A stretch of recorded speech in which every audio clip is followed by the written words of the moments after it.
So recently I started taking notice that a lot of people ask me what's my thing. And honestly, when someone asks you this, they don't expect you to pick from your professional career or the thing you do on a daily. They want to see that one thing that maybe tickles your alter ego. So when people ask you this, they want you to pick from things that are super out of your profession, like maybe I'm into cooking, I'm into dancing, I'm into singing, I'm into boxing, and I'm into, soccer and stuff like that.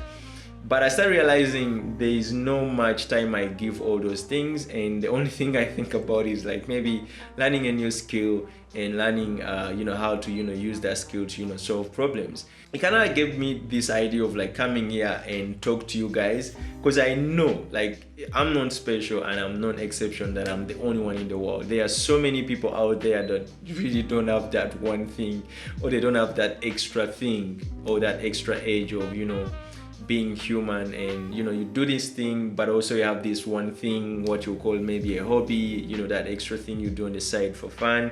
If you don't have that thing, trust me, I relate, and I've been there. If you're a human being, for some reason what you're doing today you didn't know whether you'll be doing 5 years back.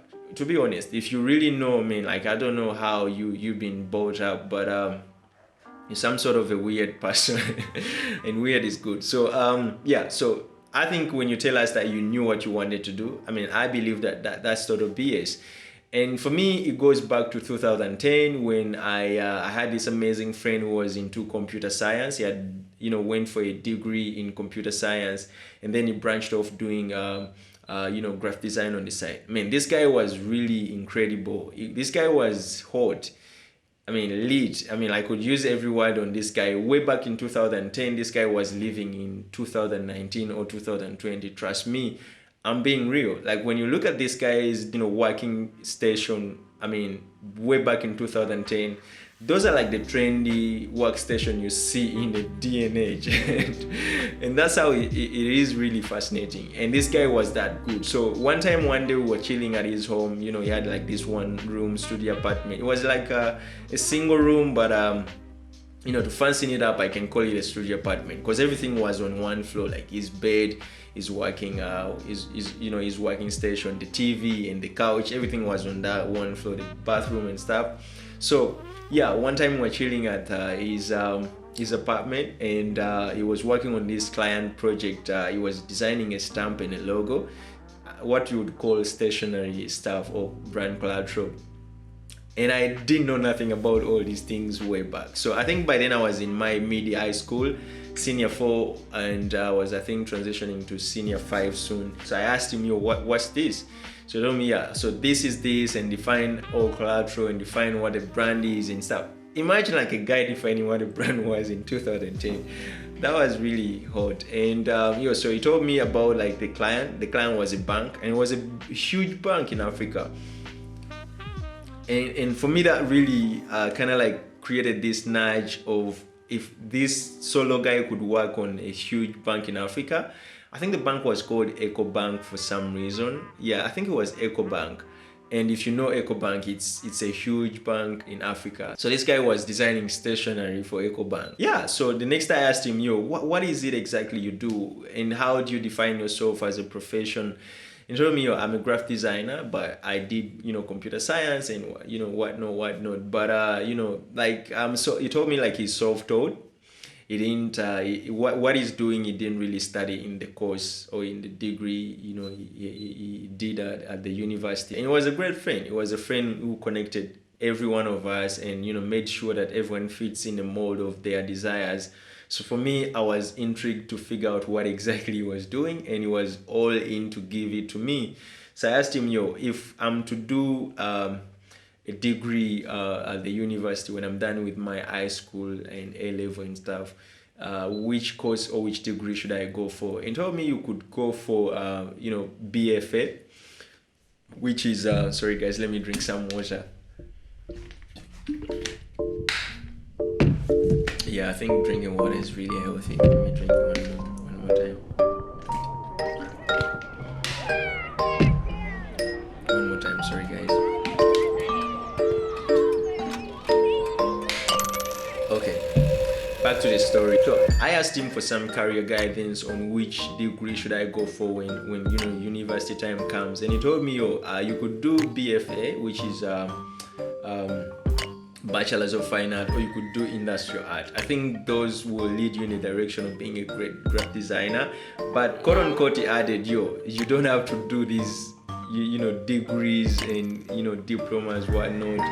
You can teach yourself design. You can really put in the hours and learn design and become a good graphic designer. I told him, you really think that's possible? He told me, yeah, like all the materials on the internet, and I can help you maybe get started. I was like super excited when he offered the help. So one day we were chilling at his apartment and we were watching this amazing movie, and I asked him, when are you starting to teach me? So I think he had a meeting in the afternoon, so I tagged along. We went to that client meeting. I mean, this nigga was in flip-flops, wearing shorts, a t-shirt, and he went for a meeting, and these guys were wearing like the casual office stuff. Did I say the casual office stuff? I hope that makes sense, but you get the point. Like, these guys were in suits. So we went there, and the meeting was done, and I was super really kind of like humped in a way that this guy could go in a professional meeting wearing the way he was dressed, and these guys still hold respect for him. And I was like, this is a career for me. This is a career for me where I just go sit home, and then in the afternoon I go for a meeting, bring all these briefs and data back home, and then I design, work on the client's work, and then send it. And that I saw that as me. I saw that as something that relates with me. And I think that's the most important thing when you want something that you don't know how like really people live into this new world you inspired to become.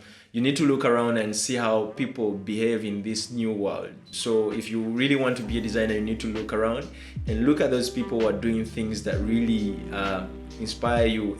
If even their way of living inspire you, I mean, I think this is a trigger to show that maybe that's a real thing that you want to get into. For example, you might want to be a painter and you really want to put paint on walls and things, but then you don't want that part where you get messy and dirty.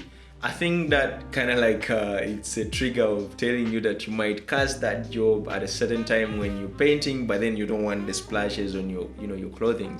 So those are things, those are the tiny things you need to look up to when you're getting into something that might define the entire life of your career. You get the point. So after the meeting, trust me, I was super excited to get into learning design. So we took the entire journey back home. And I told him, I want to start learning today. Whatever I've seen in that meeting got me thinking that I need to start today.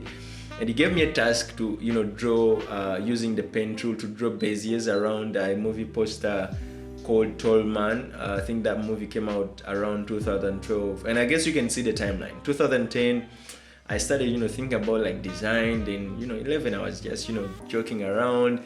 It was then 2012 when I went to a meeting with this guy and saw this, this crazy weird dress code, and the fact that he was working from home, for me, that got me excited. And I was like, I need to learn today. So he got me this task to, draw Beziers around the poster. I settled in and I started drawing Beziers the entire day, and I made sure I didn't leave the desk till I was done putting Beziers around the poster. Trust me, if you've come across the pen tool, the Beziers are one of like the hardest tool to use in Adobe Illustrator. If you're a beginner and someone gives you this to begin with, trust me, you hate design. You just quit. But me, I was like super staunch enough to stay calm and being patient and draw all these Beziers around the poster, because I wanted to make him proud, so that when he's proud, he would teach me more and stuff like that. So when he returned home, I think he expected me not to pull it off. So when he came back home, I was like super hyped to present my design. I was like, this is it. And he was shocked. He told me, if you could be patient and sit on the desk and do this thing without, hesitance, and you manage to, get it done, trust me, that's the spirit of a designer. A designer gets the shit done. A designer figure out ways of solving a problem. However much it's super challenging, you just stay within and get it done. So all those words I remember, and all those words have contributed to a design I am today. And yeah, so the takeout of this narrative is to help you get nudged to discover your thing, because I realize like almost everyone talks about that one thing that really excites you.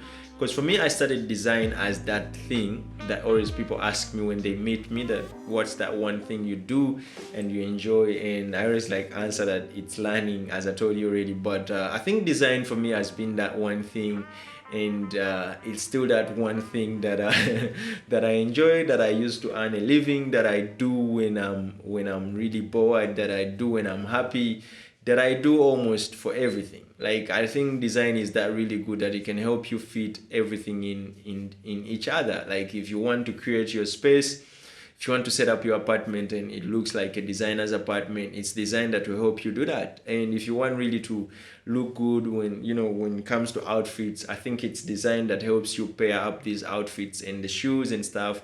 Like even your haircut, it's design. Like, it's design that you make these decisions. But one thing I want to highlight from this narrative, I think the most important thing as a designer, you need to be patient and you need to love what you're going to be doing. Because trust me, if you just get into it because of the lifestyle and you don't love the entire thing, but you just love few things around it, it's going to be hard for you. Because for me, I fall in love with the lifestyle, I fall in love with the creative process, because I saw that guy sketching a stamp on paper before he dived into the software to do it, and I was like, that's what I want to do for the eternity.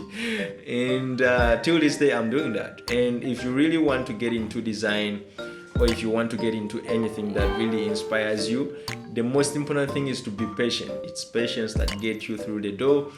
It's patience that really helps you to learn every other day. And yeah, I'll be super excited to tell more stories about me, because trust me, like, my stories are really super fascinating. If this one didn't fascinate you, man, I mean, like, you're just like a hardcore individual, I would say. Yeah, but that's it for this.